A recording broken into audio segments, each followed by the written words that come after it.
We're probably ready to get started. Let's scooch over here. Our chair, Nicole Moffer, is on her way. She's running a little late, so she'll be here in a minute. So I will call to order the Equity and Partnership Subcommittee of the OEIB. And Seth asked if I could call a roll. So we know Nicole is excused. Ramon Ramirez. Julia Brim Edwards is also excused. Matt Donegan. Sam Henry. Samuel here. Harriet Adair. Janet Doherty Smith. Here. Great. So we'll go ahead and get started, and then Nicole will join us. So the first thing I thought we could do was introductions. And I am going to introduce Nancy Golden and then let her introduce our new staff member.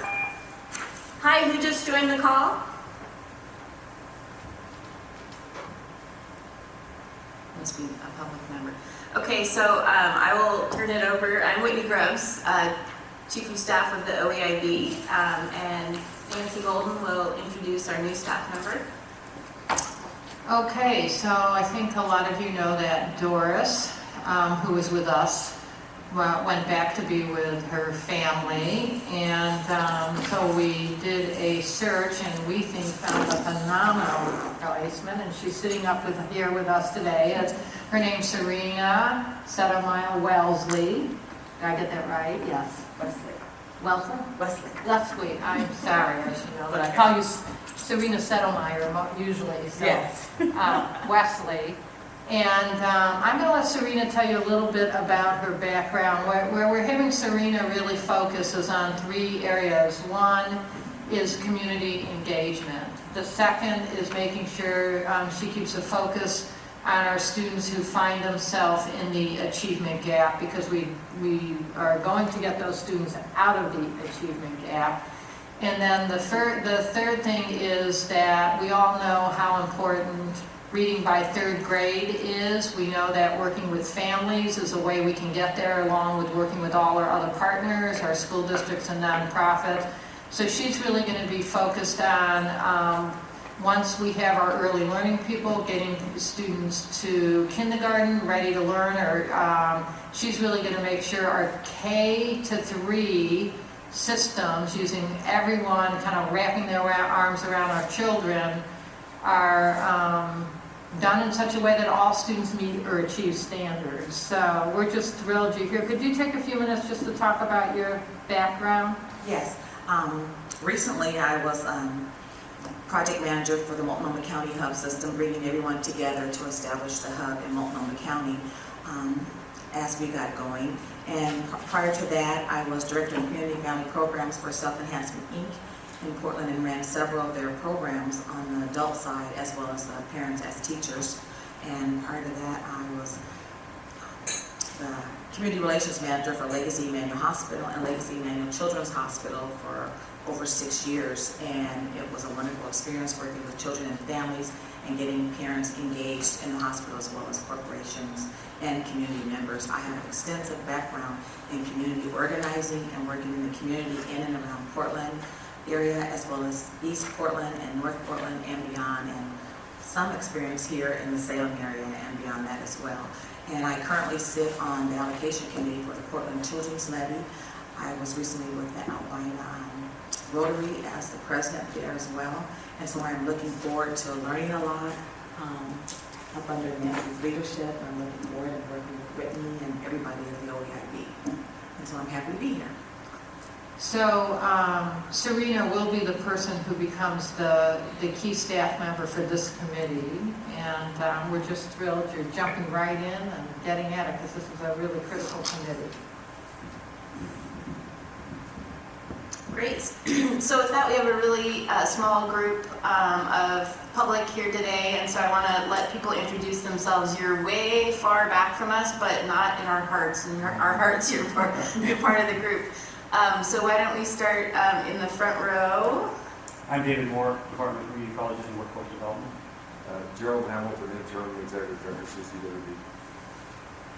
I'm Madeline McNally, and I'm Nancy's intern. I'm Helen Bisaraga, and I'm the Executive Director for the Center for Intercultural Innovation. We're one of those equity bell ringers. John Wyckoff, Oregon Community College Association. Sam Averis, Metro East Web Academy Assistant Principal. I'm Brett Walker from the Early Learning Division. Seth Allen, staff, Oregon Education Investment Board. Great, wonderful. Okay, so we're going to go ahead and get started. Folks on the phone should have, board members on the phone should have a packet of materials that was sent. I apologize for your sort of lack of time to review the materials. We've had, with getting Serena on board, I think we're going to be more on target, but it was a little bit of a scurry this last 2 weeks, for me at least. So I wanted to talk a little bit about the first document in your packet, which is the OEIB timeline for 15-17 budget development. It seems astonishing because we're just in a full legislative session. It feels like we just finished it and we're able to pass the 13-15 budget, but we're already on to thinking about the 15-17 budget development process. As part of the executive branch, we participate in helping the governor craft his recommended budget. And for the first time this biennium, we really want to use the OEIB and its subcommittees as a way to collect input, feedback, recommendations, and priorities from the work that we've been doing, and collect that through the Outcomes and Investments Subcommittee. So I'll walk through this timeline fairly briefly, and I brought it for the Equity Subcommittee to be able to help use this to frame your work plan for the year and allow you to see sort of when you might need to have recommendations, investment recommendations and policy recommendations sort of tied up and wrapped up on your priority areas. So we're starting work this month and next month through the Outcomes and Investments Subcommittee of designing a very high-level budget strategy and investment priorities document. This document will be a way for us to think about some of the high-level questions around how we want to approach our strategic investments in the next biennium, where we think the key leverage points are, what we've learned from the last round of strategic investments, other kinds of considerations involving our priorities and how to ensure that we're using our base funding for the institutions in a way that helps leverage outcomes.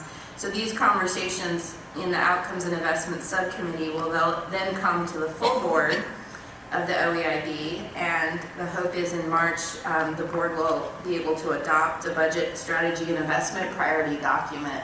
This document will then be available for the agencies, other boards working on the P20 continuum, the subcommittees to all use to kind of get a sense of how we might develop a cohesive budget strategy, help them guide their work in the spring. And if you flip it over, in the April-May timeframe, this subcommittee, as well as the Best Practices Subcommittee, should be working to prepare recommendations for strategic investments in best practices and equity, to have that available to present to the Outcomes and Investments Subcommittee sometime in the sort of spring, early summer range. This would then be put into a full set of recommendations that the OEIB would adopt in early fall and provide to the governor for his consideration. So for Outcomes and Investments Subcommittee, really you've identified your priority areas of focus, and this will just sort of drive you toward considering whether or not there's any investment recommendations that should be made. Policy recommendations, obviously you have a little more time because we don't need them until closer to the next session, but this is a good kind of framework for you to design your work. I'll be sharing this with Nicole, and we'll talk about how it might impact the work plan that you've put together, and hopefully bring back a revised work plan in February. So comments, questions, discussion from the board?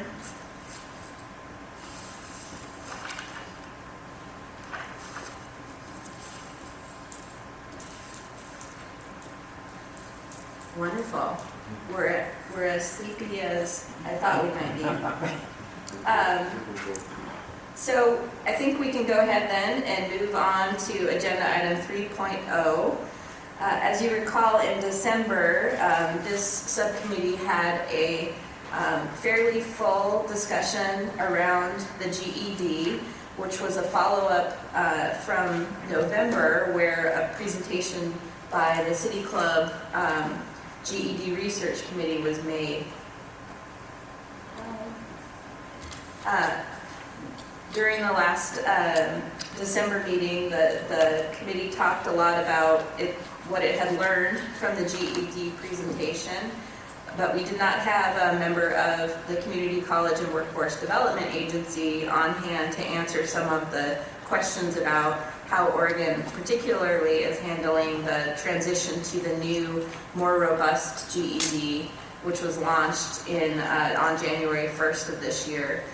So today I'm pleased to invite up Gerald Hamilton and David Moore, who are going to provide some information relative to Oregon's and the Community College and Workforce Development oversight of the GED program. Thank you, Whitney. For the record, my name is Gerald Hamilton, Interim Executive Director, CCWD. And Dave. I'm David Moore, to reintroduce myself. I'm the State Director of Adult Basic Skills Education in Oregon, and pinch hitting at this point in the area of GED with the recent resignation of our state GED administrator. And it's in that capacity, obviously, that I will address the issues this morning. Could you just move the microphone a little? Yes, I will, Nancy, sorry. That'd be great. All right.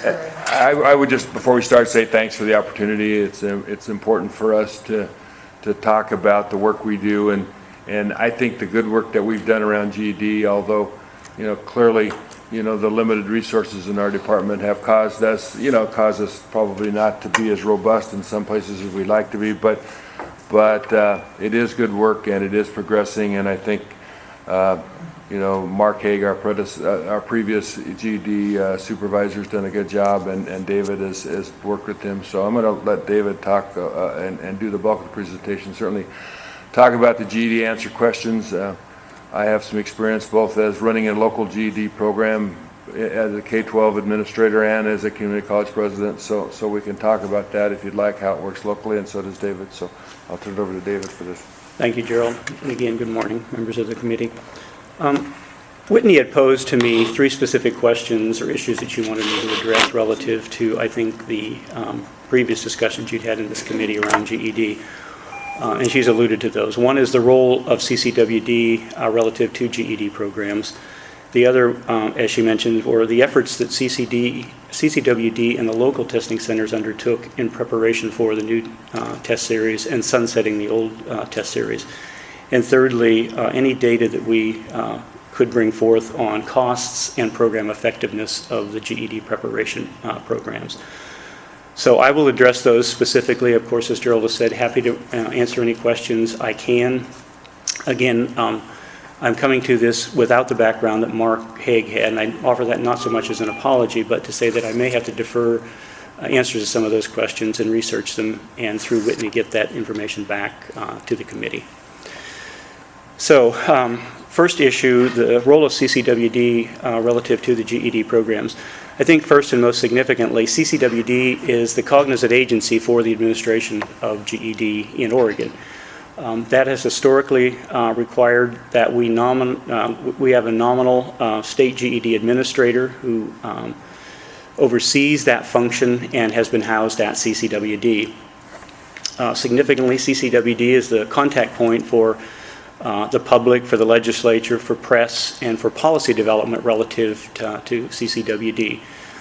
Oregon is not, in my experience, a particularly politically, or a policy-rich state, if you will, But there are a few policies specific to GED, and we oversee those, we modify those as necessary.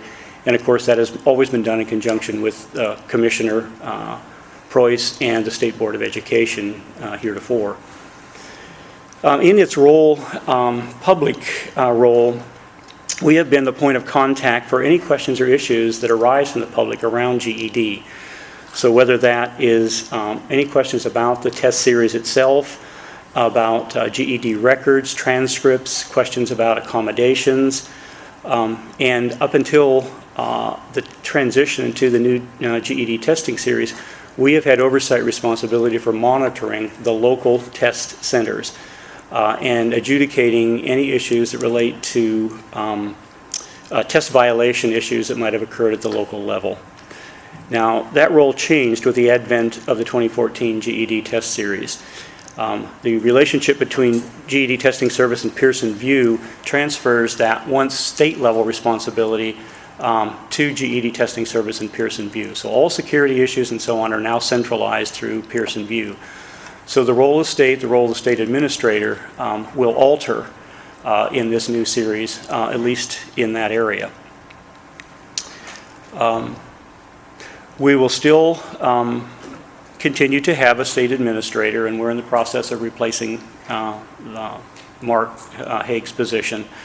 We will continue to be the point of contact for public inquiries and for issues, concerns, problems related to the new GED test and that relationship, which is new to all of us with Pearson VUE.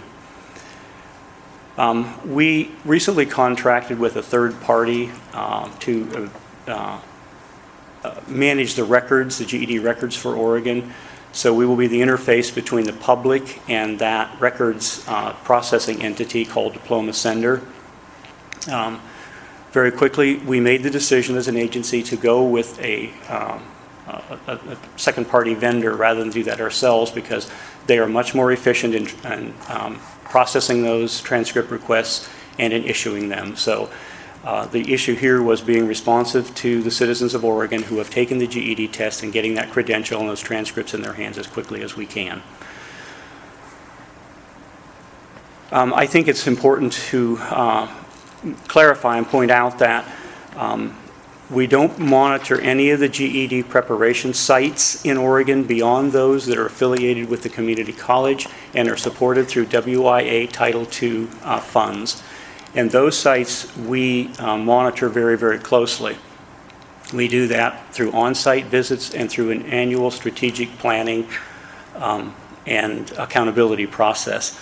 But beyond that, there are numerous GED preparation sites in Oregon over which we have no purview.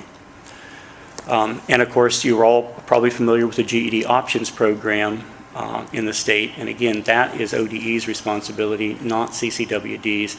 And that is primarily designed for those citizens who have been released from public education but are ages 16 to 18 and are still affiliated with public education. I'm moving through this trying to respect your 10-minute time frame here, Whitney.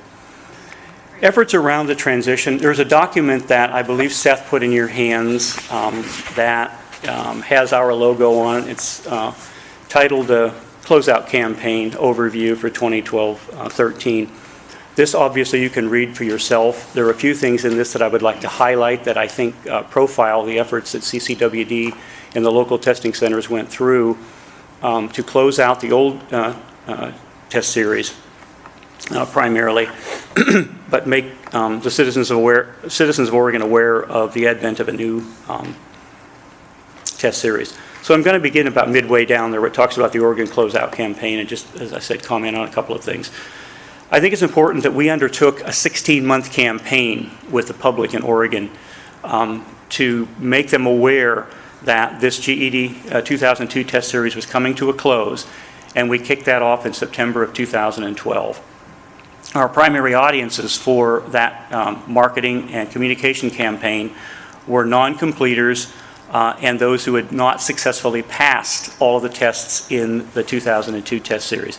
And then obviously new test takers who, for reasons both personal and professional, wanted to finish that credential before the new test series began. And I think some of the efforts that we undertook were rather significant. We redesigned the CCWD webpage so that it was specifically focused on the closeout and to provide closeout information to the citizens of Oregon. We put banners on our website talking about the closeout campaign. And I think another effort that we undertook that was really significant, that we sent personal letters to over 25,000 Oregonians who either had not successfully completed or had not successfully passed one or more of the tests in the 2002 test series. So that was, I think, a significant outreach effort to that population of Oregonians. All the GED testing centers were sent forms that they had test takers sign indicating the test takers' awareness that this test series was coming to a close on December 31st of 2013. We did numerous press releases. There were interviews conducted with several local and national newspapers, and some of those are indicated there on the second page or the back page of that handout. Presentations made with a lot of our public and private partners in Oregon to get the word out, and some closeout posters that were posted in many of the adult education centers. So again, some profiling here of what we did to make Oregonians aware of the closeout. I want to, there's a GED closeout campaign. There's information there, resources that were posted on the GED Testing Services website that were intended for national awareness of the closeout campaign that GEDTS was undertaking. I want to move down to the chart at the bottom of the page for a couple of minutes. What I did there was assemble some information about GED completions and GED performance relative to Oregon for the last couple of years, and a sort of just-in-time snapshot of 2013 there. But one thing I want to look at right now, and then I would like to come back to this chart in a few minutes, is that in 2013, as of January 6th, the last time that we got information on completers, 11,868 Oregonians had successfully passed the GED test this year. As you can see, if you move one column to the left, that's nearly a 4,000 increase over 2012. So again, I think this speaks quite well to the efforts that CCWD and the local testing centers undertook to get the word out to those Oregonians who may have been in the pipeline and wanted to complete their credential, or perhaps had not successfully completed the credential heretofore. So I'd like to park that for just a moment and spend just a few minutes talking about test costs associated with the GED. And there has been, and typically and understandably would be, a lot of concern when GED made the decision to move to a new test series. How would that affect test takers in terms of cost? Now, the only information that we have, very candidly, is what GED Testing Service has promised for year one of the 2014 testing series. And the cost to Oregonians is virtually identical to what it was in 2002. There were 5 tests in the 2002 test series. Those have been compressed to 4 in the 2014 test series. The writing test is now, there were 2 discrete parts of that now is combined into one test. So the tests vary from $38 to $152 in the new test series, and they were $31 to $155 in the 2002 test series. So at least for this year is a relatively cost-neutral transition in terms of costs associated with taking the test. And as Gerald has pointed out to me in some conversation that we have had, that of course does not address the costs that are associated with preparing to take the test. So something I did and that we typically do annually with those GED test preparation sites that are located at the community college and receive WIA Title II funding, we ask them to report the fees that they charge students to engage in preparation for adult basic skills, including GED. And we feel we keep a very close, take a very close look at that and keep a very close watch on that, if you will. And we think those fees are fairly modest. They vary from $25 to $75 a term for students to sit in GED classes, including GED preparation. So compared to tuition-related costs, those costs we feel are fairly modest. And we try to contain those because we're aware that in many cases, access to GED preparation could be an issue for some Oregonians. A cost could be an access issue. So please understand that CCWD annually asks the college preparation programs to report fee issues to us. Coming back to the handout chart that I gave you, in terms of effectiveness of preparation and testing in Oregon, there are a few data points that I want to look at on that chart that I do think speak to that. And if you'll notice, I've included in there the percentage of successful completers percentage in that chart. And historically, Oregon has been one of the top 10 or 11 states in the United States in terms of successful completion of the GED. So, and Gerald Hamilton knows very, very well that many of those test preparation sites, particularly at the community college, set benchmarks for students and try to encourage them to achieve a level of performance on the practice test for GED before they sit for the real test, so that there's a better guarantee that the student will successfully complete the actual GED test. So again, 84, 85% completion rates rank us 10th or 11th nationally. And if I pulled that back longitudinally several years before that, you would see the same level of performance in Oregon. And I think it's also significant that next to North Carolina, we have the largest number of completers in the top 10 in the United States. So it's not like we're comparing ourselves to Wyoming or Montana, relatively small numbers. They're large numbers.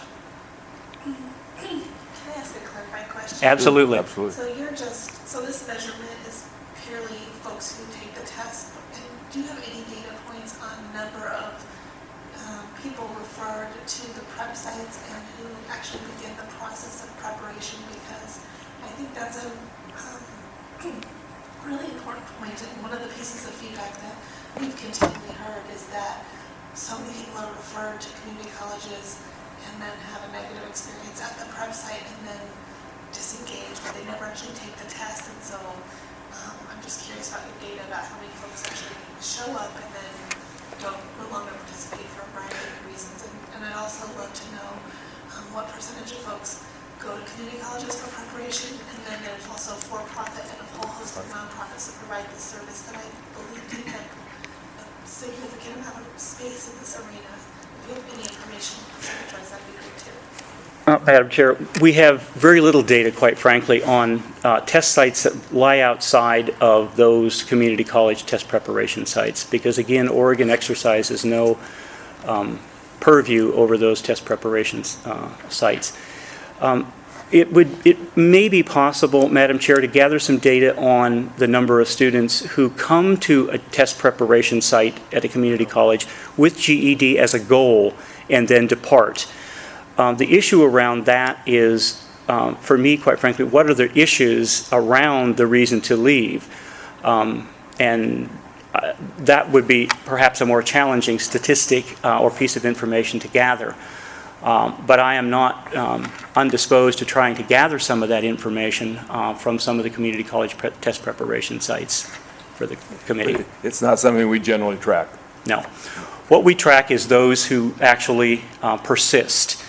And there are a series of what I would call momentum point achievements in the Title II programs in terms of improving their performance on the state mandated tests that we associate with the Title II programs and moving towards the completion of a GED. But student goals change as they progress through adult basic skills programs. So not trying to obscure the question or ignore it, but simply saying that that has not been a metric that community colleges have been asked by the state to report nor has it been one that the federal government around Title II has asked that we report around. Madam Chair, Yes. this is Samuel Henry. I'd like to follow that up. Do we have data on subpopulation interaction with the GED, particularly for subpopulations that have been traditionally underserved in other phases of education, Black, Latino, Native American, and also do we have a way and data from, and I apologize, I don't have his data right in front of me, but do we have data from Title I students who were previously in Title I schools and left those Title I schools and then sought to take the GED? Mr. Henry, David Moore from CCWD. In a broad answer to the question, do we have information on subpopulations, GED Testing Service puts out an annual report that breaks that down by state, by subpopulations, to the degree that the test taker declares that information when he or she sits for the test. Beyond that, in terms of released populations, I don't think we have much beyond what GED Testing Service provides at the national level about test completers and test takers. Just remember, and I know you're all aware, Gerald Hamilton speaking now, that this is a proprietary test that GE Testing Service offers, and so we are limited a bit about the numbers, the amount they collect. But I'd also like to address the question that Dr. Henry asked about Title I. We need to remember that the GED preparation and testing program is primarily an adult program that serves the 16 to 18-year-old population through, and as David gets the numbers a little later, through an options program that allows K-12s to do some prep there, and that started 15 years or so ago. I remember writing the application for myself then, and so we don't always know exactly where those folks come from in terms of that program. So do we know how to track Title I schools or Title I programs? No, we don't do that, generally speaking. I would just add to the conversation, though, there are instances in some districts where they then directly contract with community colleges for their 16 to 18-year-old populations, right. And there is data available on Yes. those Right. students. Yes, that's true. Portland Public Schools has a contract for over 400 students to be served by Portland Community College, and when you look into that data and the completion rate of the number of students who are referred and then how many actually take the test, it's quite low how many actually take the test, and then the students who take the test and pass the test are not reflective of the students who are dropping out and being pushed out of the system. So there is some significant disparity as far as how students from Title I schools and students from ethnic communities are being served. Right. Yeah, and certainly we would have that data if they are part of the college program. A related issue here may be some of you are aware, of course, that there was a Secretary of State's audit around GED conducted not quite a year ago. And one of the recommendations that emanated from that audit was a recommendation to establish a closer relationship between CCWD and ODE around recently released students. And we are working very closely with ODE to affect that. And the end result there is that in January, that data is provided by, or is reported by ODE. Our intent there is to distribute that data to the district community college, if you will, that would be most closely likely where that student was released from public school. So our intent there is to, as quickly as possible, follow up with that student who has been released, very proactively on the part of the community college, and try to, again, not to try to supplant what public education is doing, but realizing that the student has made a decision for one reason or another to step away from public education, but to re-engage them in the educational pipeline through the GED or through adult basic skills. So we actually have meetings this week with ODE to begin to affect processes around that will be ongoing. But that is the point from release of compulsory attendance to beginning the program. It probably doesn't quite get to your question about once they're in the program and then persistence through the program. Yeah. One last comment I wanted to make, again on the chart that's on that handout. We've talked a lot about youth being served through the GED, and as Gerald's pointed out, the intent was never to have the GED replace public education. But the fact that nearly a third of our citizens, if you'll see there, 31%, 31.5%, 31.7% in the last 2 years, are ages 16 to 18. So this speaks, I think, quite eloquently to the role that the GED Options Program is undertaking in Oregon to serve that group of students, again, who has made the decision to step away from public education, that the Options Program is serving that population quite well.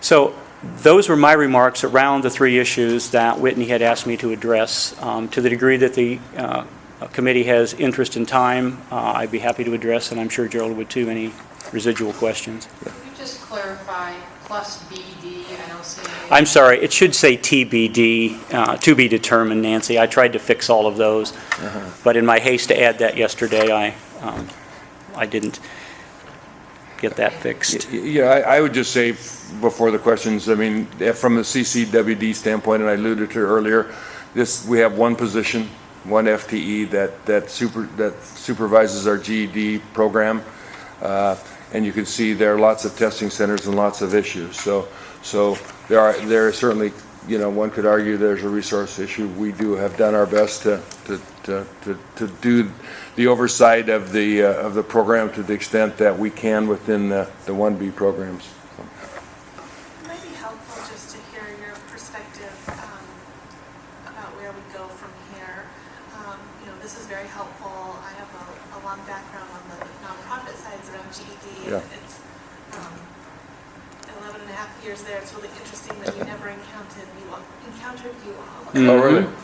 And so it seems to me that there's a disconnect from good work happening all over our state. So you have nonprofits doing good work. I'm less familiar with the for-profit groups supporting GED prep. You all are on campuses. But I'm really curious where the leadership resides in creating a vision for Oregon for all of our, both adults and young people who are out of school around GED. I certainly am glad to hear that there's an effort to connect the Department of Education with your work. But it's also challenging when students are not successful in their high school years. It's a big leap to assume that they will then, you know, begin on a community college campus and then suddenly resolve those issues. And we know that for students who are successful with GED completion, they typically need a lot of support and a whole wraparound set of services. And I'm just curious, you know, where are those conversations happening that are really creating that framework and that leadership to take those issues on and really think about how GED plays a role in the 40-40-20? Some observations, Madam Chair, and there I will say that they are my observations, somewhat experientially based, but I do not say that I'm necessarily speaking for CCWD in this regard. I think there is a disconnect between the public and the nonprofits, whether it's relative to adult basic skills education, and I would include the GED as part of that. The role of CCWD is a face towards the public providers of that credential and of that work, not to the private nonprofits. I think there's another issue here that's germane, but maybe not core to your question, is that Oregon is one of the very few states in the United States that provides no categorical funding to its citizens to prepare for the GED or to take the GED.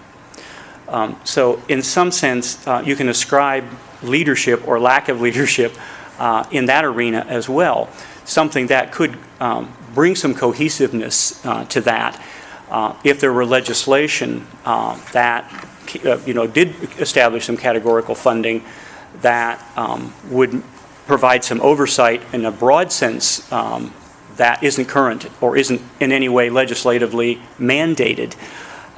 So I think there's an issue there that that Oregon needs to ponder, at least, particularly with that very strong aspirational goal now codified in law of 40-40-20, because access around cost, even though I think those costs for preparation and testing are fairly modest, they could still represent a barrier for some citizens and could represent a challenge for the state to achieve 40-40-20.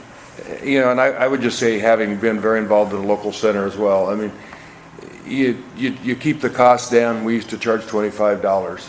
You know, for $25, it was not a program that paid lots of money. It was not a program that allowed us to do a lot of wraparound services, as you suggest. There just wasn't the resources there to do that, and you know, you do your best, but you try to keep the costs down. So we understand lots of students, you know, the reasons the students were with us oftentimes persisted into them attending the GED program, and so you did your best, but again, at that $25 term didn't offer the resources oftentimes. Madam Chair? Yes, Dr. Henry.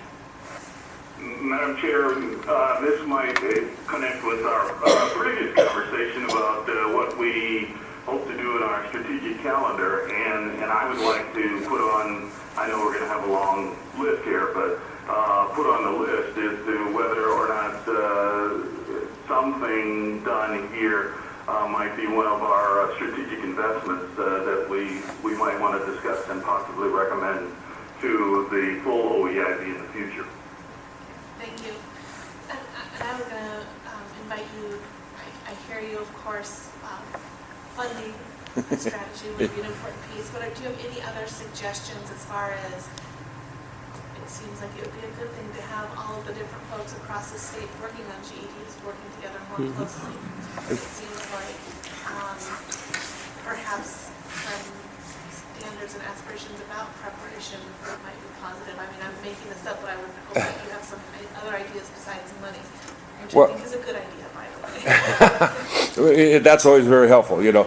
I do believe that there is an opportunity here that you know, and it does come down to resources a bit, but let's remove that. I think looking at what the HEC now, the Higher Ed Coordinating Council, their mission and the broaden of their mission to include, you know, that, you know, at least at the higher ed level, and I don't know that how the GED fits into the HEC. I don't know that that's been a conversation, but I see some at least some involvement with privates in that world that maybe could be extended to allow us to do that in some policy level, at some policy level.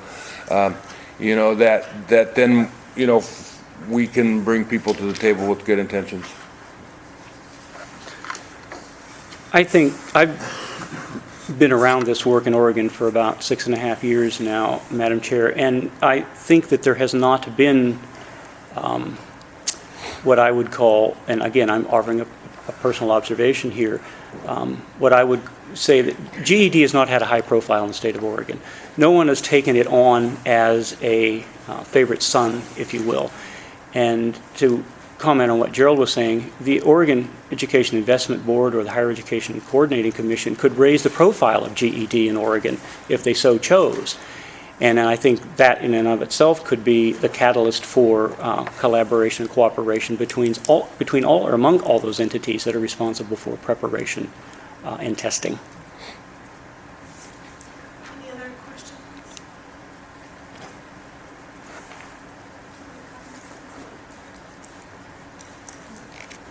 Thank you very much.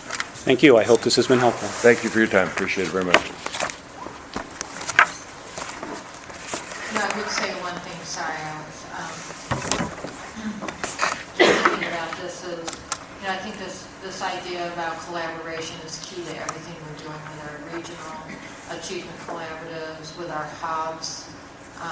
And so, you know, I really would encourage, maybe Gerald, you could take the lead on it, to really start thinking about how do we make sure this sort of collaboration is happening.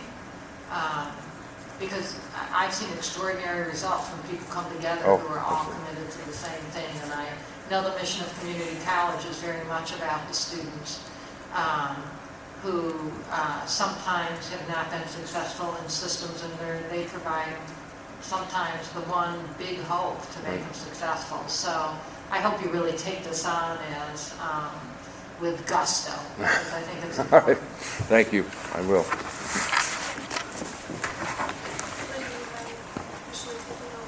Taking over, yes. Talking a lot as well as me taking over. Great, thank you, Whitney, for helping us get started this morning. So our next important agenda item we wanted to reserve a good chunk of time for lengthy discussion is really the start of a policy framework, and I'll just emphasize that it's really a start. We wanted to put something on paper and bring it to this conversation so that we can really begin thinking about structurally what we want this document to reflect, and what are some of the beliefs and perspectives we want to be in it. I suspect we will use a similar pattern that we did with our equity lens, which is to create a longer document and then narrow it down. And so at this point, I know folks have had this email to them, and but maybe Whitney could take us through kind of what your thinking was as you started this, and introduce us to the framing of it, and then we can have a longer discussion. And thank you for starting this for us. Absolutely.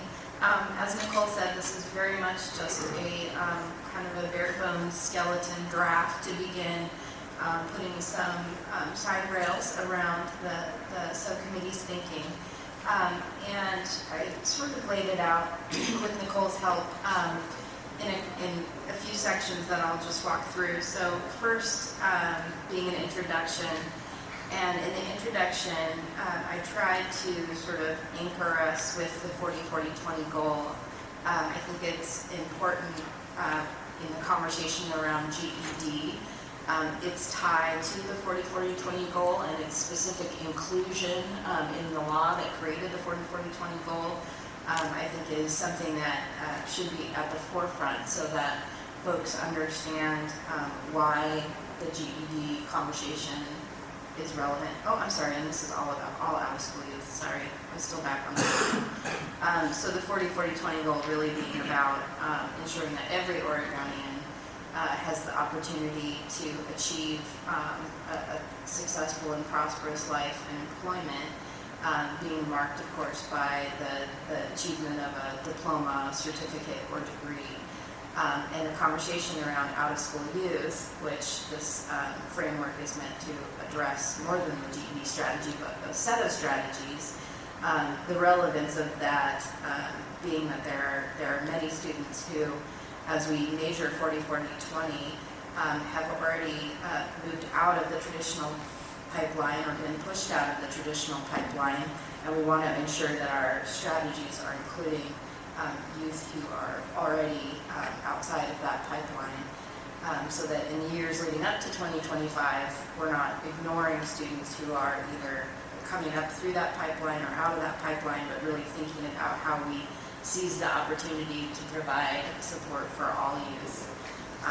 The purpose and scope, as you heard just in the last presentation around GED, many of the issues involving out-of-school youth are currently within the purview of many different agencies, boards, and work groups, which may lead some to ask why the subcommittee would have an interest here.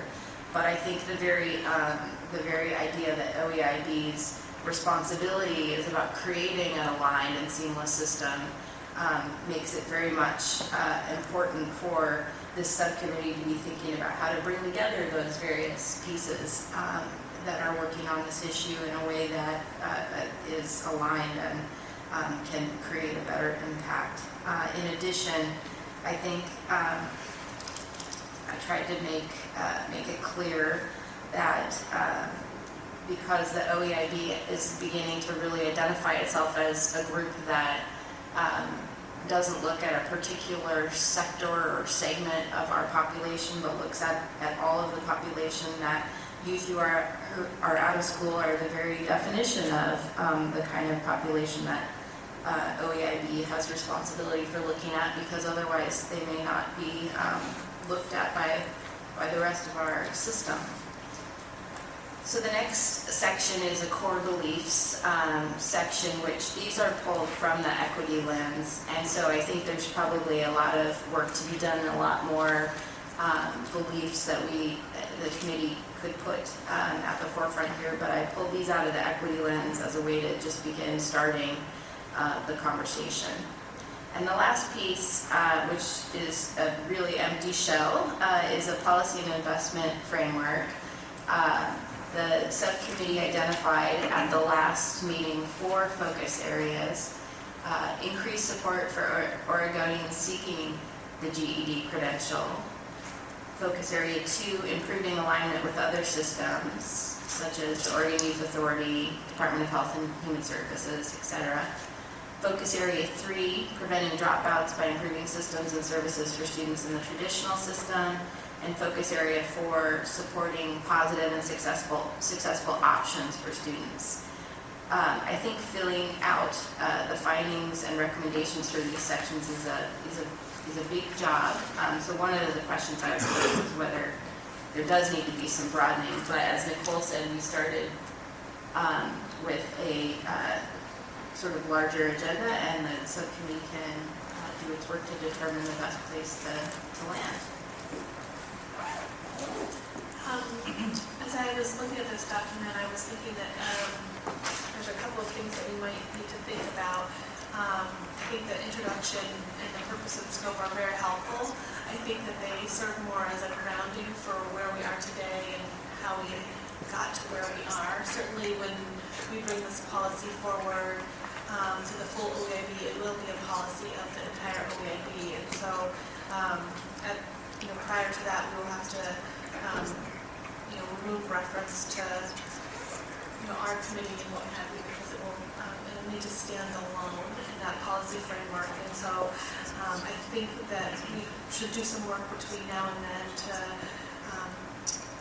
include some more language about really reaffirming the 40-40-20 and how the students that this policy really addresses represent our best opportunity for success in the 40-40-20. So I think grounding ourselves in some of that aspirational language and reminding all Oregonians why these students, their success matters to the overall prosperity of Oregon will be an important part of that introduction. I'm happy to help on all of the suggestions. I thought it would be also a good use of this committee's time to actually take a moment and think about additional belief statements we should add.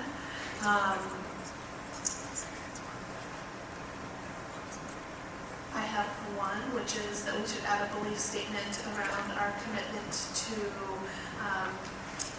youth who are part of other systems. It may seem obvious, but behavior doesn't always reflect that it is obvious that a strong belief system should really be around being deeply committed to a high quality education for young people in foster care and Oregon Youth Authority and youth in other mental health facilities. And so I think we should be really clear about our commitment and belief around that. So that might be one additional. And then I'll maybe defer to our colleague on the phone and see if he has any suggestions for any other belief statements that we might want to include. Would I be that colleague on the phone? Yes, Dr. Henry, unless there's another colleague I'm not aware of. Thanks for the opportunity, Chair Mark. It seems to me there are a couple of things to consider, and I really appreciate your added value statement. One of the pieces that seems to come out of this is that we don't yet have the overarching conceptualization. We mentioned in this document about the need to increase the pipeline, and I'm not going to get caught up in the academic piece of this, but I think we need a different metaphor than the pipeline, and I've suggested several times that we need a shoreline, a conflict with multiple access points and multiple kinds of purposes.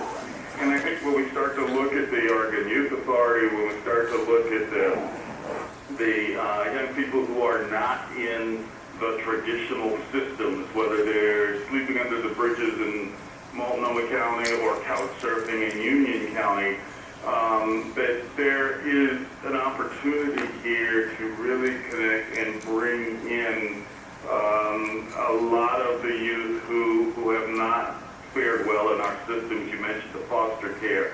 I certainly would support that. So I'm hoping that we, first of all, have a belief system that is much larger and that can encompass the directions that we want to go, even if they may be some multiple directions. The second point I'd throw into this is that starting, and I believe Duncan Wise started this when he chaired the State Board of Education several years ago, was something called the UEE, which is the United Educational Enterprises, which is where the State Board of Education and the Higher Ed Board met together to talk about what happens in between the two. And some of those discussions might really help inform our putting together a much more cohesive look at really what we want to do, where we want to go, and how some of those components might fit. And as I recall, from the higher ed board side or the OUS side, Karen Mansell was one of the leading persons with respect to that. So what I'm suggesting is there's been some work done already that we can really widen, broaden, deepen our perspective of who's involved in this. And in that conversation, we begin to have a lot more points around how this hopefully affects and touches the lives of all Oregonians, not just those who, as we were previously talking about, dropped out and want to take the GED, but clearly it should involve that. And as well as the populations you've mentioned, Nicole, from the Oregon Youth Authority and from the foster care system. Right. Thank you. Do you have belief systems belief systems wise? I don't know exactly how this fits in, but after our last meeting, we were talking about graduation, and so I was thinking about, is there a better or preferred way to graduate from high school, or are they all equal? So I look, there's traditional high school, we have GED, there's online, high school, community college, dual credits, option within local districts, there's charter schools, private schools, homeschooling. If you get, are those all equal in terms of, yes, we believe that is good, is a diploma, is it finishing all those, in our minds, equal?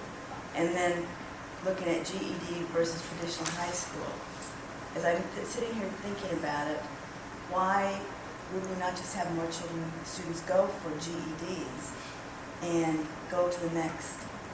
Why are we trying to keep them in traditional high school if they are not fitting in? And I'm not, I don't know how to put that exactly into a belief, but what if we want kids to be successful, as we're saying, happy in their lives, then there's many ways that they can get there. And I guess as a person who's worked in public schools most of my life and went to public schools, I have a feeling that should be better in my heart, but in my head, I'm not sure anymore if that's correct. Well, I think you're actually speaking to something that Dr. Henry was mentioning as well, which is really the shoreline, which is, it sounds like this committee is really saying we need multiple strategies and we need to reorganize ourselves so that we can best meet the needs of the different needs of students. And where I think we get caught up as folks in the education field is debating what's better and what's worse, and really what we want is success for our young people. So Am I capturing? Yeah, I mean, I think there are many paths, and I think we get caught up in might get caught up in thinking the traditional high school diploma is the better way to go. And a private school is, you should just make it in the traditional high school, not go to private, all those different things that we put our own values on. But the bottom line is, I guess I think back to colleges, for example, it only matters where you go to college, I think, when you're first looking for your first job. Because after that, what you've been able to accomplish speaks more than where you went. And So it sounds like we need, in addition to, in our introduction, really speaking to the shoreline and multiple pathways, we also need a belief statement that really talks about not trying to force people into sort of one doctrine of education, which is something that I think it's very easy to say we have multiple pathways, but then when you look at how we spend our resources and the advocacy and institutional effort to sort of stay, I mean, we do a lot of things that are really about forcing kids to go back to a system that they have self-expressed doesn't fit. And so it sounds like Whitney has a solution over there. No solution. I did want to offer a couple caveats or a couple issues, which I think historically the outcomes for students receiving GEDs have not been equal to students receiving a diploma. In fact, they're historically been just negligibly better than not receiving a diploma at all. That could change with the new GED, and I think we all hope it will change. But I would just offer that I think there could be difference in outcomes between the different pathways. The other thing is I think we would want to make it clear that the choices and the pathways are equitably offered. I think a big concern would be that the subcommittee send a message that, you know, it's okay to direct your hardest to serve students into one particular pathway over another, and the point of this really has to be about options and choices for students and their families and their circumstances, not for options and choices that adults are going to put students into in a disproportionate way. That's a great point, and I think it's also important to note that part of the reason that students who receive GEDs are less successful over the long term is also that the referrals, references, and support for them to go on to college is also negligent. So part of it, and our colleague Julia Britton-Edwards has brought it up many times, figuring out how to tell a truthful, accurate story about what each of these options represents will be really important, because a lot of times just the perception of having a GED is that is not a college-bound student, and that has, and the way that educators then refer them to other opportunities is a really important factor. So I've just been listening, and I definitely agree with Whitney about the standards have to be high, but I do believe there's many kids who could reach those standards if given a different way of going about it. So, you know, I think it's sort of like schools ask students to change for the school, maybe the school needs to change for the student around the same high standards. Those could be part of the belief system. I mean, I've experienced in 9 years in the field seeing schools that have high standards but maybe are more project-based or a different approach, that students who were not succeeding in traditional high schools showed extraordinary success. So I think that's key. We have to keep the standard up. You know, the early learning people, one of the things they're using, which I think is stunning, is the concept of no wrong door. So they want to make sure there's choices, and whatever choice a person chooses, it's not a wrong door. It's not going to get them categorized. It's not going to limit their abilities. Then all these choices are a right door for every child. So that might be something as we think about a seamless system, we could take that all the way along our shoreline.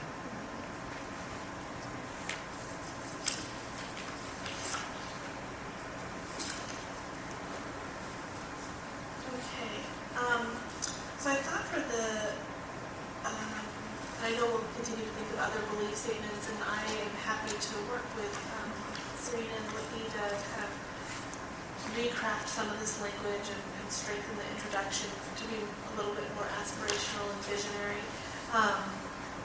Could I back up again? Yes, So of course. What Whitney said is important, and I guess that traditionally high school graduates have been more successful in GED research. And so I guess I want to know, what do we really believe about that? Should a person who completes the GED have the same standing and opportunities, and are we behind that, or is it our second best choice, or I guess I'm not clear on what our beliefs are about that. I don't think we're trying to say a belief statement about the GED, and I think that in 2014 there'll be a new GED test. There'll actually be ultimately two versions of how you can pass the GED. There'll be sort of the general GED passing, which means that score, so the way that it's done nationally is they basically meet that score to the average GED completion rates of the average high school student. So if you minimally pass that, that means that you have the same average skills that are normed for high school graduates across the nation. So essentially that is a general education formula that has been normed to the equivalency. So whatever we believe, it doesn't really matter, because that's what it is. And those students who pass that test have made it to that point. And then there is, I'm looking out to our experts in the crowd. I'm going to get this wrong or right. You know, give me the wave. But there's also almost like a GED plus, where you've actually done better, which means that you actually have the skill. Not only have you met the educational standards, you also have demonstrated the skills and competencies to be career and college ready. So they pass that test. So again, it doesn't matter what we believe. The students who pass that and receive that do have that competency. I think the research that Whitney is talking about is some of the, there's lots of different research that shows lots of different things, but some of the research has shown that GED completers have not been as successful at both going to college and then completing once they're there. But we also understand that there's a variety of life issues that prevent people from being successful in high school that probably follow them into their GED completion and then into their career and college readiness later on. And so it's a little bit hard to say on that front. So I would just contend that the GED standards, those things are really not up for us to debate, and I don't think it's our job to say we value one over the other. And they are the pathways. Do we maybe need additional pathways? Yes. Do we need to be honest and straightforward with students about what different choices represent? Yes. But I don't think it's up to us to make that there's other perspectives. No, I agree. Okay. Moving on to the policy and investment recommendations pieces, it seems like this is an area where we want to be really careful that this doesn't turn into a short novel. And we also want to recognize that there's other folks that may have some really important perspectives or even deeper expertise than us in making some of these recommendations. So I'm just curious if folks have ideas or thoughts about that, and then like suggestions as well. For example, I would imagine that the Youth Commission might have a really important perspective on the focus area too. And may already in fact be working on some things. I don't know. But if they are, it might be nice to know. It might be interesting to almost invite them to give us some perspective and thought. I'm sure I support that. I mean, and I don't want to preclude us from making suggestions or thoughts, but it seems like it might be wise to invite them to make a couple, offer 2 or 3 suggestions about, or inform us about where they're at. It seems like in focus area 3, the preventing dropouts by improving systems and services, is that something that the Department of Education could maybe help us? I mean, I would love to bring forward some recommendations that support work that they're already doing. I will be very transparent that focus area 3, I think, is the area I'm most concerned about. It sounds like you are as well, in our inability to sort of change to meet the needs of students. So I think we will want to weigh in and give perspective, but it seems like Rob would have an important perspective to share on that. Is that? Yeah, and that's the area too where in some ways I look at it and say, yep, that's all of our work. Yeah. And so there may need to be some narrowing or focusing or a particular set of recommendations that we Or do we remove that completely? Because it does seem like everything that we're doing on all aspects of OEIB are really focused on that. I think there's some specific things like,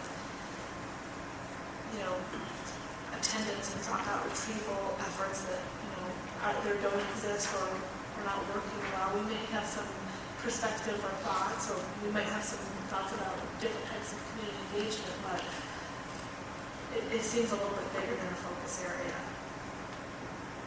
So I would just call it, maybe we need to either remove it or really focus it. If you, is dropout, you dropped out of high school, and then you go and get your GED, so now you're not a dropout. Who are we referring to as dropouts?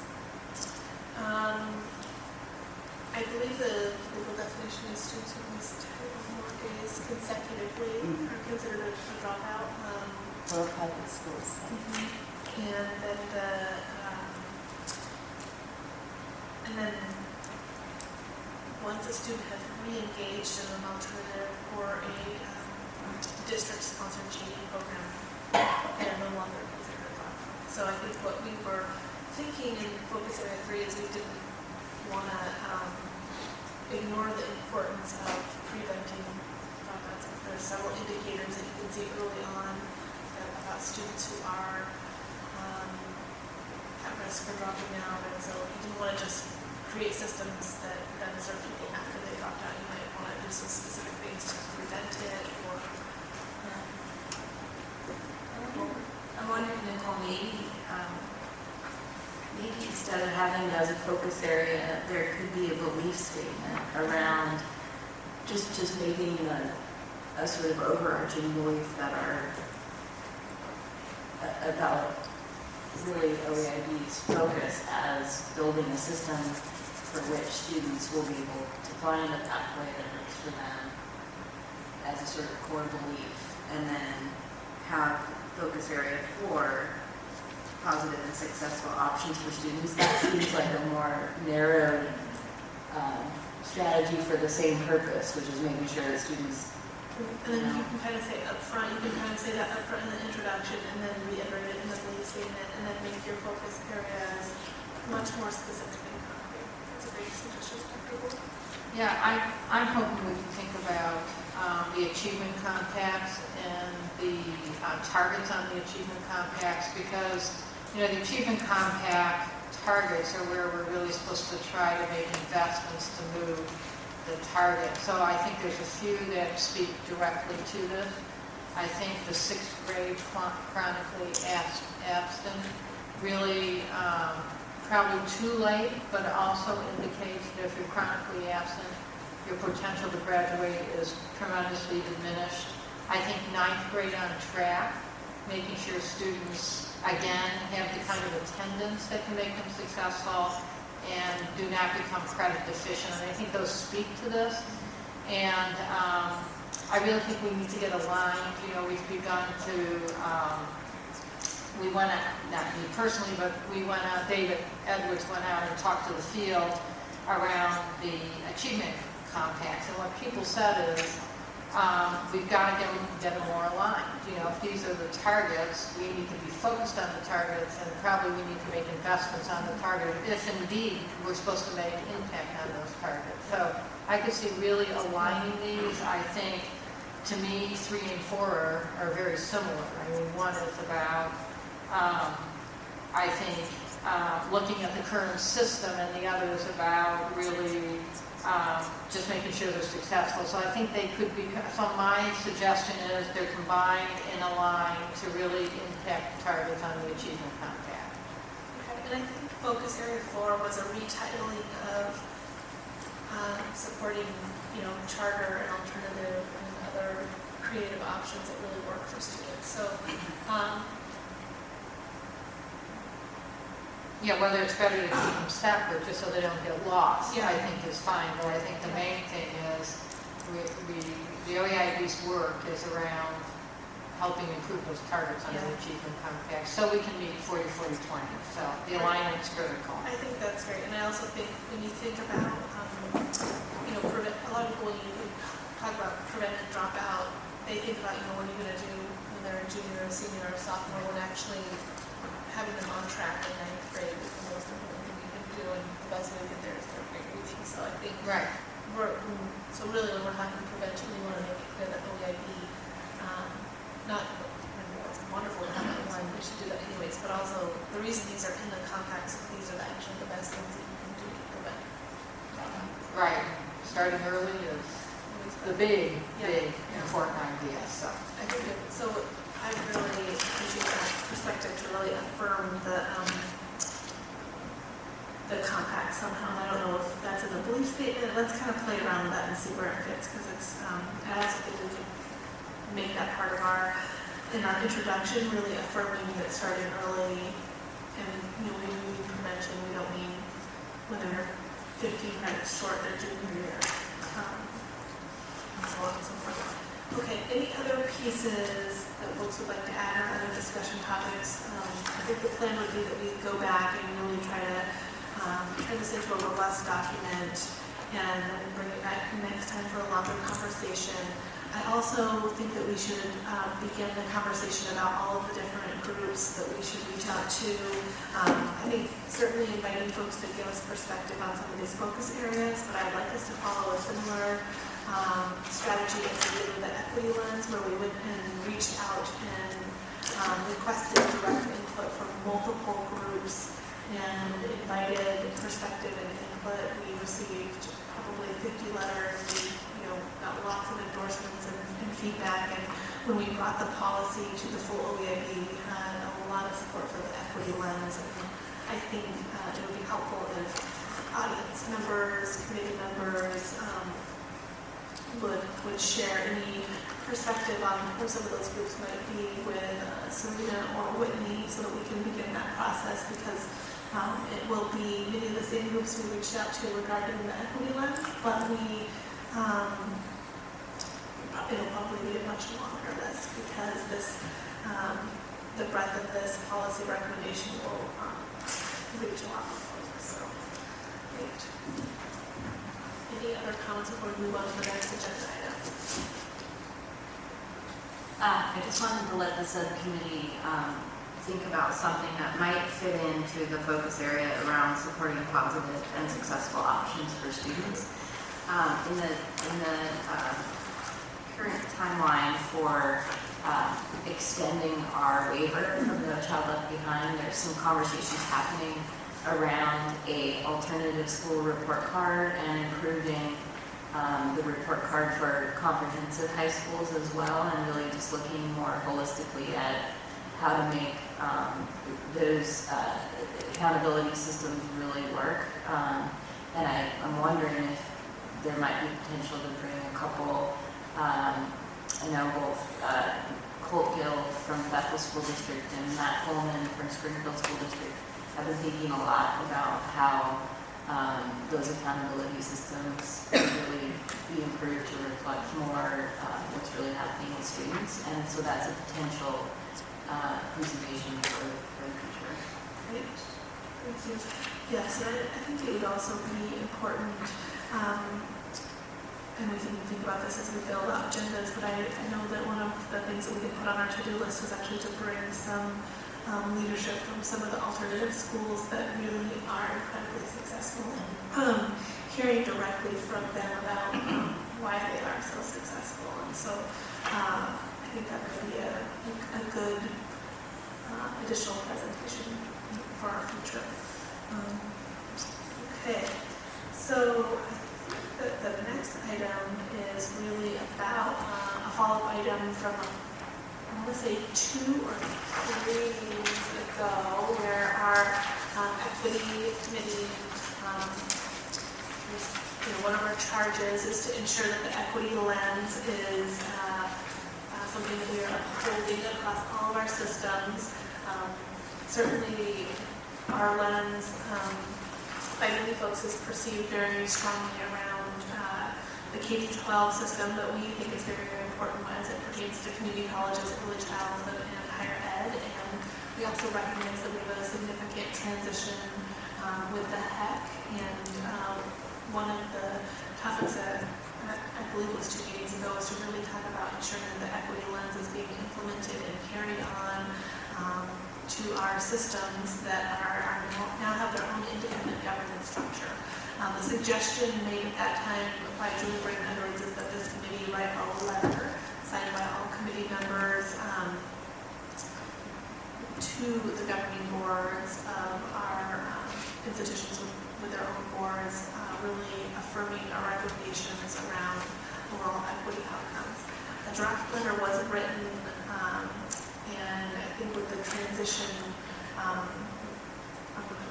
it's being passed out. And I think that in all fairness, I think that this letter is very much in draft form, so it's very much a starting place. But I wanted to make sure that that topic was brought back for conversation so that we could think about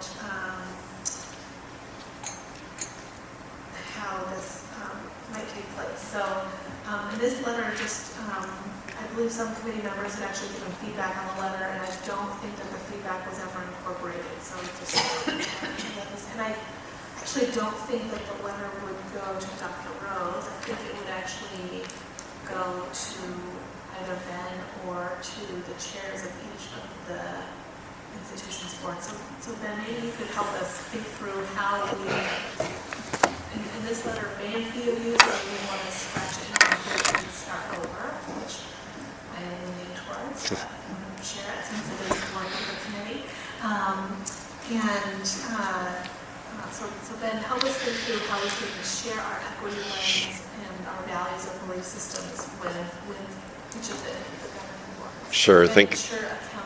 Great. Sure. Thank you, Chair Marr and members of the committee. For the record, Ben Cannon, Executive Director for the Higher Education Coordinating Commission, and certainly applaud this committee's attention to the topic and including and incorporating a higher ed perspective. And by higher ed, I mean community colleges and universities.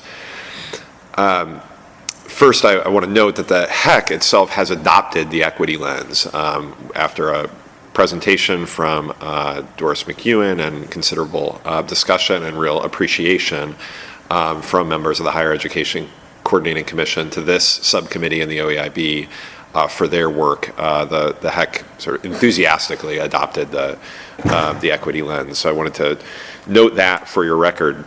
I think I can help today describe and advise on sort of how the new structure, the emerging structure for post-secondary education in Oregon may impact your approach to disseminating the lens and what it entails. And I guess I think it would be helpful for this committee to understand sort of the legal tools that the state has at its disposal, both previous to the governance change and as we come through it and emerge on the other side. And so I'm going to draw your attention to a ORS that the committee should be aware of. It's a pretty simple statement in state law. It's ORS 659.850, and it is basically the state's anti-discrimination in education policy. And it defines discrimination and then says that a person may not be subjected to discrimination in any public elementary, secondary, or community college education program or service, school or interschool activity, or in any higher education program or service, school or interschool activity, where the program, service, school, or activity is financed in whole or in part by monies appropriated by the Legislative Assembly. And then it goes on to give the State Board of Education the State Board of Higher Education, and starting July 1st, replacing the State Board of Higher Education, the HEC, the authority to adopt rules to implement the anti-discrimination statement. It's under this section of statute, for example, that the State Board of Ed adopted its mascot ban after finding that the use of mascots constituted discrimination. The State Board acted under its authorities in this section to adopt rules that that ban those certain types of mascots starting several years from now. So I just point that out. Now, I'm not an attorney. I think there's a bit of a distinction between anti-discrimination law that has its sort of origins in, I think, civil rights era law and policy. There are relatively few complaints that come through the institutions and to the states that bear on this law. I've talked to Gerald Hamilton about the occasional inquiries that the Department of Community Colleges gets because of its authorities to ensure anti-discrimination for community colleges. Likewise, OUS has received certain complaints and has the authority then to act on those. The HEC will as well have the authority to act on complaints that might arise from individuals as a result of discrimination or allegations of discrimination on their part at institutions.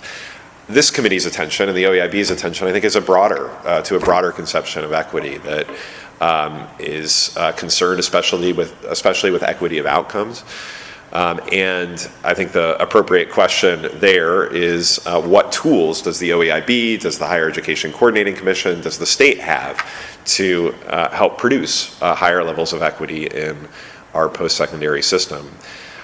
For my part, as executive director of the HEC, we are particularly focused on the, I think, very significant tools that we've been provided around funding, both in the development of recommended budgets for our higher education institutions, the potential for targeted investments, including ones that are very much focused on equity, and in the allocation of funding among and between higher education institutions. So the HEC will, for example, determine how much one university or college gets vis-a-vis another, which is significant partly because of the role it can play in helping to shape incentives for universities and community colleges to more equitably serve, for example, the students who enroll. So I would sort of, I guess, pause there. I think that my advice would be that the interest of this committee and the OEIB in ensuring that our institutions and the state sort of fully take up the call that the equity lens creates for us, I think is appropriately expressed. That interest is appropriately expressed to our governing boards of 17 community colleges and 3 public universities with their own governing boards, and the State Board of Higher Education with its authority for the other 4. So if we think about, where this letter or a letter like it could go, I think it would be appropriate to go to those institutions, as I would presume that the committee has at least thought about doing with 197 school districts and however many early learning entities might receive a similar sort of call to action. So I think that's certainly appropriate. And then I know from the HEC standpoint, a partnership with you and the OEIB in helping my commission think about how to employ the authorities and responsibilities that we have as a state funding entity and program approval entity and coordinating entity to help ensure the effective implementation of the equity lens is support that we would very much appreciate. So how would you see that happening? Because I think this is a good first effort, but it's missing the mark a little bit for me in that it seems a little in the weeds, whereas I think what you're describing is a little bit more of an invitation to fully live the equity lens. But it would need to be, do you still think that's a letter? Do you think that's what does that look like? How do you think it would be most effective in inspiring and and also reminding, because these institutions do have a long way to go. Yeah. I think, and oftentimes when they're questioned around equity and diversity, feel very defensive. So how can we effectively support them? Yeah. Well, I don't have all the answers there, but I do think our goal is that the boards of these institutions and their leadership, their executive leadership, would be reading carefully the equity lens, considering it, adopting it, perhaps, and then implementing it. And as a result, I think the first step would be to invite them to take real stock of it. It's not evident to me that every one of our 17 community colleges and 7 public universities are aware of the equity lens. Some are, I'm quite certain of that, because I've shared it and talked about it in some cases, and there's been some awareness. So, I would be certainly open to working with you or OEIB staff on a letter that would express our hope that they would consider, that they would read and share and disseminate, and also consider the adoption of the equity lens, and then our desire to partner with them going forward in its implementation, and kind of shared strategies for how to turn those words into actions. So just to clarify, because I get a little bit confused with all of these groups adopting the equity lens, because the equity lens has already been adopted, and so frankly, all those groups are already subject to the equity lens. So I do get a little worried that when folks adopt it, because some folks, we've had some folks vote against it, or some folks who say, I'm not sure I want to adopt it, which could create the misperception that they have an option not to use it. And I don't think folks have that option. So I think that is a really careful thing to be presented, because the OEIB has adopted it. Well, I hear your concern, and I think it is something we should,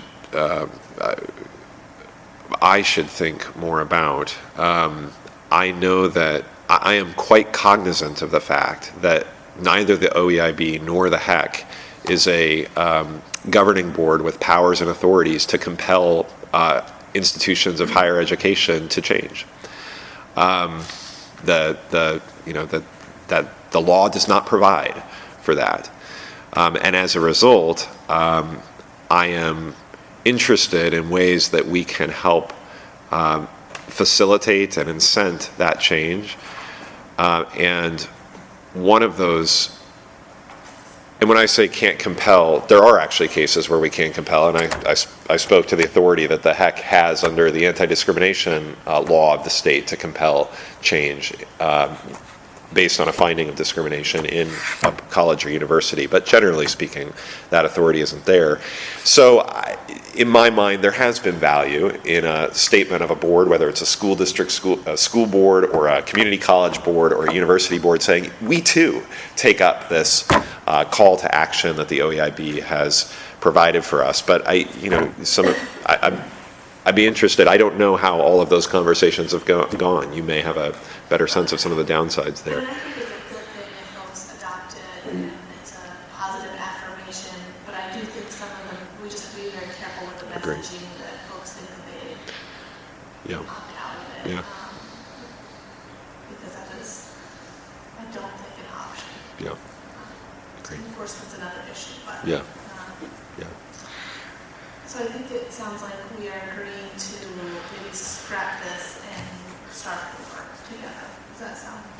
I think that would be wise, Chair Maher, and I think that the first in the first instance here, the goal of the letter of the communication should be to present this as a terrific tool that the OEIB and HEC have developed. I mean, the OEIB has developed, the HEC has embraced for helping us to make decisions about equity. So I know, for example, just as a very sort of concrete example of the way that in the first weeks of my work as executive director, I turned to the equity lens, was in the development of position descriptions for some of the staff that I'll be hiring. I thought, well, gosh, I need to have statements in here that speak to the HEC's commitment and the commitment that the person or people who we hire for these positions will require. And I thought, well, here's this fabulous tool that I have that expresses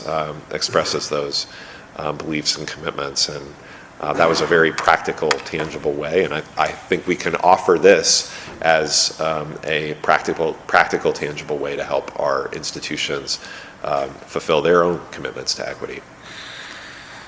Thank you.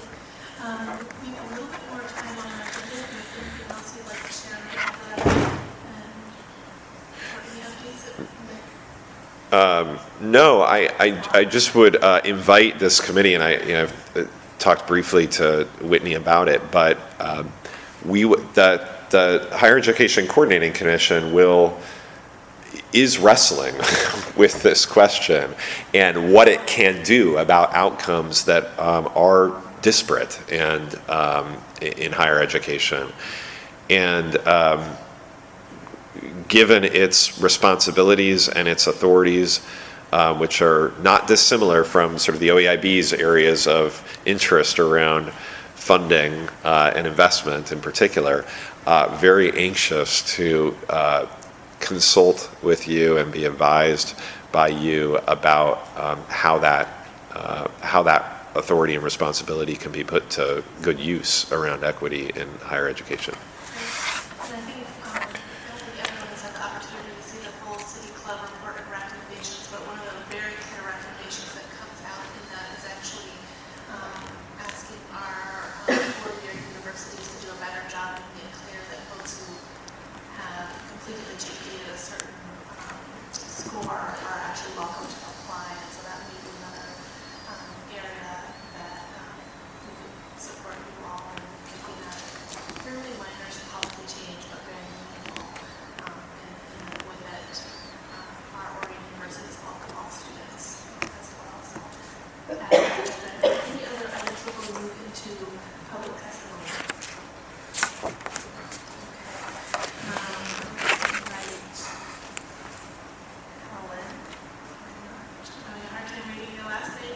Visaraga. Yes. Thank you, Madam Chair, members of the subcommittee, Dr. Golden. It's a pleasure to be here, and I just want to express my gratitude for the incredible work you're doing. I have a couple of comments this morning regarding the conversations today. I believe that one of the beliefs that could be integrated into the out-of-school document is we believe that family systems in Oregon for out-of-school youth have many challenges and risk factors around domestic violence, drug and alcohol, depression, mental illness, physical illness that prevent support from the family system for youth to succeed in GED programs or other chosen success professions. Secondly, I would like to speak a little bit about the OEIB equity lens in terms of social and behavioral determinants. I think we need to look at what is it that we really want to achieve with that lens. What are the ramifications of not providing a consistent message about the intent and application of the OEIB equity lens regarding funding for all future applications?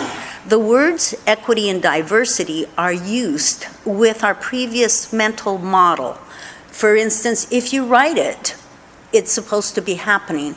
Well, it is not happening, and I think that we need to look at ensuring that the equity lens is offering a standardized way for systems to look at what embedded equities look like, where those gaps exist, and the causal factors behind those gaps. The existing mental models that we have right now are very limited in terms of really looking at policies, practices, and programs in relationship to equity. I was at a STEM Hub meeting yesterday to provide some introductory guidance on equity. And one of the questions I asked was, there were 35 members there. One question I asked was, how many of you are familiar with the OEIB equity lens? And there were 3 hands that were raised. After a 25-minute presentation where we engaged in ways and opportunities to move forward, there were only 3 people that seemed interested, and those 3 people were the 3 members from the communities of color.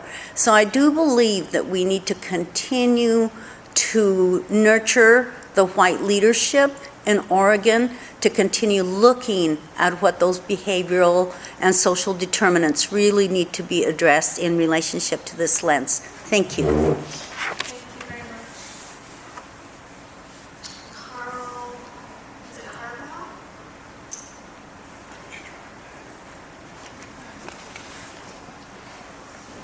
I apologize if I mispronounced your last name. That's close enough.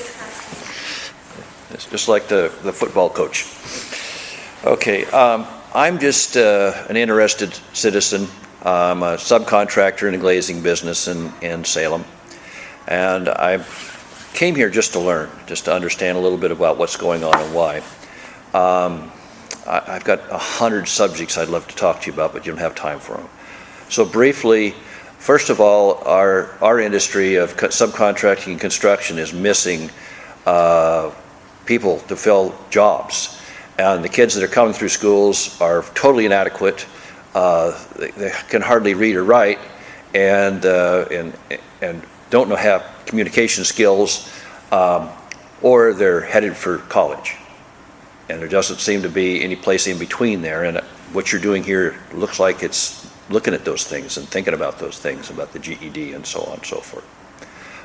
So that's number 1 on my list. Number 2, I had some problems in school, and I probably should have been a murderer or something with all the things that happened in my life, but I didn't, and I succeeded. And I now understand, I believe that if I would have been taught some things of who I am, how I learn, and how I react to things in school, I believe that would have a great impact on a lot of people if they really, really did understand who they are and what's going on in their minds. Somewhere in our education system, something needs to be done. One of the things that comes to my mind is Stephen Covey's 7 Habits of Highly Effective People. Wouldn't it be nice to have highly effective people in school? Why don't we have ways to teach those things, ways to teach how to learn? We are getting more kids that are coming to the schools that are more like I was than others. When I say that, dysfunctional families, they don't know who they are, what's going on. Their subconscious minds are controlling them. And there's so much that we've learned in just the last few years about what's going on in our minds, and this early education or early learning thing is part of that. It's just, we got to implement what we understand now, and we got to get it done now. And waiting for these committees and all this stuff to go on, it's like someone needs to go in there and start teaching these kids who they are and what's going on and why. And it's a disaster happening every day or every time those school kids graduate and they can't function. It's going to cause more problems. And I'm greatly concerned. And the biggest example is, why isn't there people here being interested and concerned in this right now? Somehow this needs to be publicized that we really do have a big problem. We really need to get on it and get it taken care of. Thank you so much. Thank you. I want to just close by saying how nice it is to have public testimony and how appreciative we are for the folks who are here and are showing their interest and excitement. So thank you. And that concludes our meeting for today. First meeting ever ended early. It's a historic moment. Thank you, Madam Chair.